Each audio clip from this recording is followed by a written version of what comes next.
Hello friends, आज मैं brain teasers के कुछ क्वेश्चन सॉल्व करके दिखाऊंगी। तो फर्स्ट क्वेश्चन में है टिक द करेक्ट आंसर।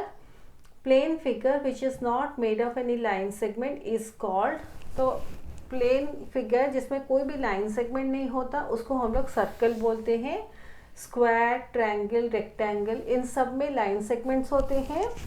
इसका डिटेल्ड जो एक्सप्लेनेशन है मैं अपने प्रीवियस वीडियोस में दी हूँ, आप चाहें तो उसको रेफ़र कर सकते हैं। Number of diameters that can be drawn in a circle is many. यहाँ देखिए बुक में दिया गया है a circle can have many diameters. इसका भी डिटेल एक्सप्लेनेशन मैं अपने प्रीवियस वीडियोस में दी हूँ। तो इसका आंसर मैनी होगा। In the given figure if x is the centre of the circle then triangle X Y Z is. तो ये जो फिगर है, ये x जो पॉइंट है ये सेंटर ऑफ द सर्कल है। तो पूछा गया है कि ट्रायंगल एक्स वाई जेड किस टाइप ऑफ ट्रायंगल है। तो ये देखिए, ये सेंटर का पॉइंट x है और पॉइंट्स y और z points on the circle है, और line segment X Y centre का जो पॉइंट है उसको और पॉइंट ऑन द सर्कल जो y है उसको ज्वाइन करता है एक्स वाई। तो ये हमारा एक रेडियस है। सिमिलरली पॉइंट x जो सेंटर ऑफ द सर्कल है और पॉइंट z जो ऑन द सर्कल है, ये लाइन सेगमेंट एक्स जेड उन दो पॉइंट्स को ज्वाइन करता है, इसलिए एक्स जेड भी हमारा एक रेडियस है। क्योंकि जितने भी रेडियस ऑफ द सर्कल है या रेडाई ऑफ द सर्कल होते हैं वो इक्वल इन लेंथ होते हैं, इसलिए X Y equal to X Z. ऐसे अभी देखिए ट्रायंगल एक्स वाई जेड में दो साइड्स इक्वल इन लेंथ है। जैसे हम लोग ट्रायंगल चैप्टर में पढ़े थे, किसी भी ट्रायंगल में अगर any two sides are equal in length उसको हम लोग आइसोसेलेस ट्रायंगल बोलते हैं। तो ये ट्रायंगल में एक्स वाई जेड ट्रायंगल में एक्स वाई और x Z equal in length है, तो ये हमारा एक आइसोसेलेस ट्रायंगल है। ये ट्रायंगल चैप्टर का देखिए, आइसोसेलेस ट्रायंगल है। Any two sides are equal in length. तो यहाँ ये दो साइड्स इक्वल इन लेंथ है, तो ये एक आइसोसेलेस ट्रायंगल है। सिमिलरली इस केस में ये दो साइड्स इक्वल इन लेंथ है, इसलिए ये एक आइसोसेलेस ट्रायंगल है। ये क्वेश्चन नंबर डी है। इन the given figure if radius of inner circle is 2 cm the diameter of the outer circle will be. तो इस फिगर में दो सर्कल्स दिए गए हैं, एक इनर सर्कल है और एक आउटर सर्कल है। तो इनर सर्कल में देखिए, ये जो O है वो इनर सर्कल का सेंटर है, और C पॉइंट एक point on the inner circle है, और OC लाइन सेगमेंट जो सेंटर O है और पॉइंट C है उसको ज्वाइन करता है। तो OC हमारा रेडियस है जो कि 2 सेंटीमीटर दिया गया है, 2 सेंटीमीटर। अगर हम लोग एक point D on the inner circle लेते हैं ताकि पॉइंट्स C, O और D एक स्ट्रेट लाइन में लाई करें, और ये 3 पॉइंट्स को हम लोग ज्वाइन अगर करते हैं तो हमें एक लाइन सेगमेंट CD मिलेगा। तो CD के देखिए जो एंड पॉइंट्स होते हैं वो ऑन द इनर सर्कल है, और जैसे OC हमारा रेडियस है, D एक point on the inner circle है और सेंटर का ये पॉइंट O है, और OD लाइन सेगमेंट ये दो पॉइंट्स को ज्वाइन करता है O और D को। तो OD हमारा एक रेडियस है, तो OD भी हमारा एक रेडियस है, और सारे जो रेडाई ऑफ द सर्कल होते हैं वो इक्वल इन लेंथ होते हैं। क्योंकि OC हमारा 2 सेंटीमीटर है, OD भी हमारा 2 सेंटीमीटर होगा, यानी जो डायमीटर है CD वो हमारा 4 सेंटीमीटर है। तो OC एक रेडियस 2 सेंटीमीटर, OD एक रेडियस 2 सेंटीमीटर। तो फॉर इनर सर्कल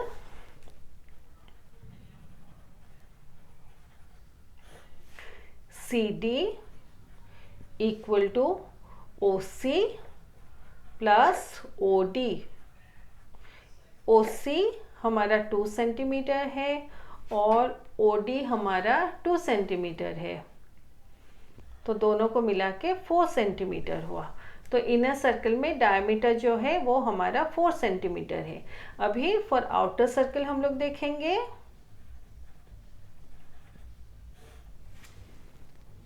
तो आउटर सर्कल में देखिए, आउटर सर्कल जो है बड़ा वाला सर्कल, उसका सेंटर C है, और जो D पॉइंट हम लोग इनर सर्कल में लिए थे वो सेम पॉइंट आउटर सर्कल में भी है, और CD line segment centre of the outer circle और point D on the outer circle को ज्वाइन करता है। तो CD लाइन सेगमेंट हमारा radius of the outer circle है, CD equal to radius of outer circle equal to 4 centimetre. तो ये centre of outer circle है, और point D any point on the outer circle है, और CD लाइन सेगमेंट ये दो पॉइंट्स को ज्वाइन करता है। तो CD हमारा रेडियस ऑफ आउटर सर्कल है इक्वल टू 4 सेंटीमीटर। क्योंकि ये हमारा रेडियस है, हम चाहें तो ऐसे दो मेथड से diameter of the outer circle find कर सकते हैं। जो CD हमारा लाइन सेगमेंट है, उसके लाइन में हम लोग एक पॉइंट E ले सकते हैं और C और E को ज्वाइन कर सकते हैं।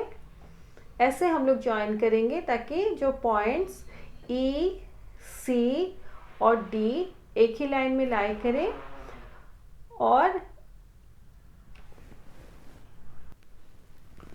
जैसे CD को हम लोग ज्वाइन किए हैं, हम लोग EC को ज्वाइन करने के बाद E और D जो लाइन सेगमेंट होगा वो सेंटर C देके पास करेगा। तो ED हमारा diameter of the outer circle है। क्योंकि radius of the outer circle CD हमारा 2 सेंटीमीटर है, EC भी हमारा या CE भी हमारा एक radius of the outer circle है जो भी हमारा 4 सेंटीमीटर होगा। तो EC भी हमारा 4 सेंटीमीटर होगा। अभी ED इक्वल टू EC या CE, अब इसको CE ले लीजिए, आपके लिए कन्वीनियंट होगा। CE प्लस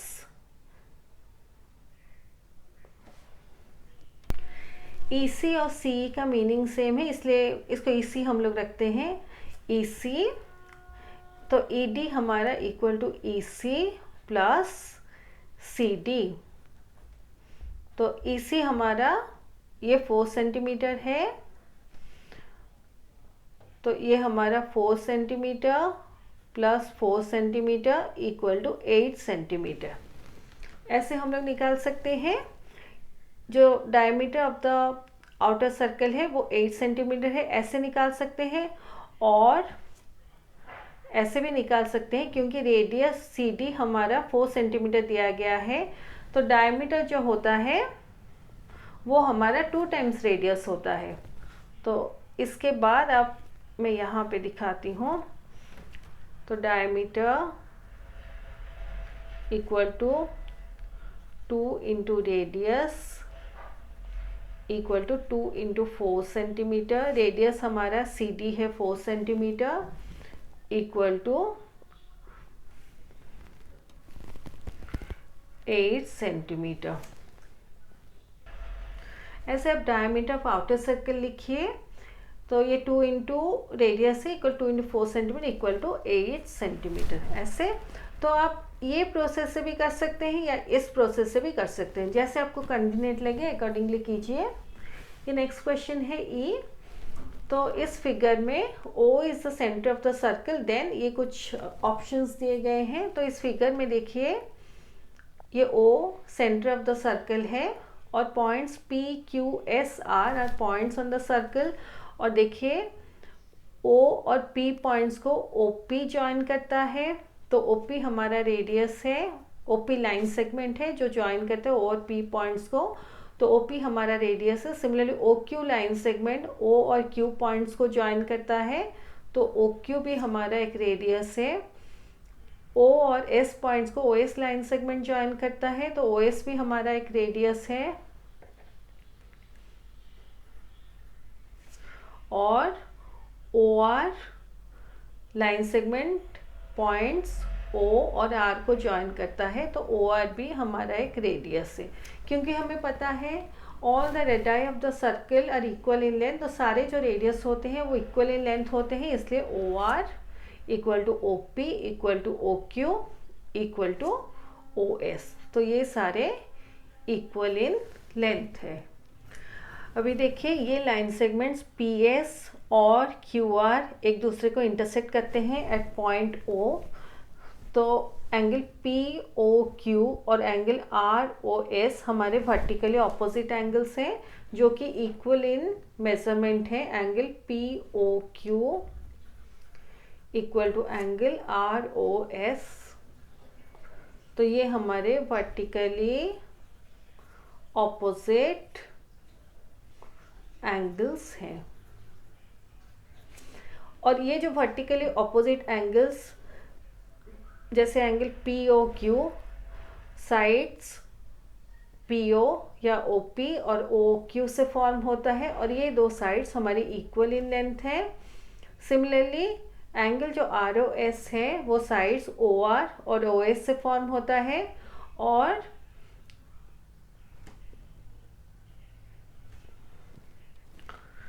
ये दो साइड्स भी इक्वल इन लेंथ है, OR और OS इक्वल इन लेंथ है। मैं ये दो साइड्स जो हैं जो भी एक एंगल को एनक्लोज करते हैं, मैं उसको दो पेंसिल से आप लोगों को समझाने की कोशिश करती हूँ। तो मान लीजिए जो दो साइड्स हैं जो कि इक्वल इन लेंथ है, ऐसे ये एक साइड है और ये एक साइड है, ऐसे आप सोचिए, और ये दो साइड्स ऐसे एक एंगल फॉर्म करते हैं। तो ये जो एंगल है ये दो साइड से फॉर्म हुआ है, और ये दो साइड्स जो हैं उनके बीच का ये जो डिस्टेंस है ये जितना है, अगर मैं ये एंगल को इंक्रीज कर दूंगी तो उनका डिस्टेंस भी इंक्रीज हो जाएगा। तो ऐसे देखिए, ऐसे दो इक्वल साइड्स हैं जो कि एक एंगल फॉर्म करते हैं, और उनके बीच का ये जो डिस्टेंस है ये जितना है, अगर मैं ये एंगल को इंक्रीज करूँगी तो उनका ये जो डिस्टेंस है वो इंक्रीज हो जाएगा। तो ऐसे वो एंगल का विजुअलाइज कीजिए। ये एंगल मान लीजिए POQ एंगल है, और ये पॉइंट P है, ये पॉइंट Q है, और OP इक्वल टू OQ, ऐसे आप सोचिए ये एंगल POQ है। अगर मैं इसके ऊपर एंगल जो ROS है, ये देखिए ये एंगल POQ है, ये एंगल POQ है, मैं ये जो एंगल ROS है इस एंगल के ऊपर सुपर इम्पोज करूँगी, रखूँगी, ऐसे आप सोचिए। तो एंगल POQ जो फॉर्म हुआ, तो उसके एंड पॉइंट्स यहाँ पे ये जो साइड्स हैं, ये पॉइंट O है, ये पॉइंट P है, और यहाँ पे ये पॉइंट O है, पॉइंट Q है। अभी PQ का डिस्टेंस इतना है। अब देखिए अगर मैं एंगल ROS को इसके ऊपर रखूँगी, क्योंकि एंगल हमारे सेम है, angle POQ equal to angle ROS, angle POQ equal to angle ROS, vertically opposite angles. मैं एंगल ROS के इसको जो एंगल ROS है इस एंगल के ऊपर रखूँगी, क्योंकि एंगल का मेजरमेंट हमारा सेम है, इसलिए ये क्राइटेरिया है। सेकंड क्राइटेरिया है हमारा OR equal to OS also, ये दूसरा क्राइटेरिया है, क्योंकि ये चार हमारे रेडाई ऑफ द सर्कल हैं।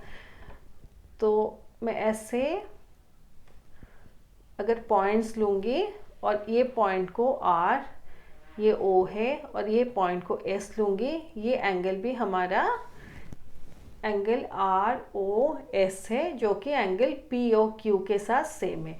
तो देखिए PQ का जो डिस्टेंस है, क्योंकि पॉइंट R भी P के ऊपर लाई करेगा, क्योंकि मैं ये जो येलो वाला एंगल है उसके ऊपर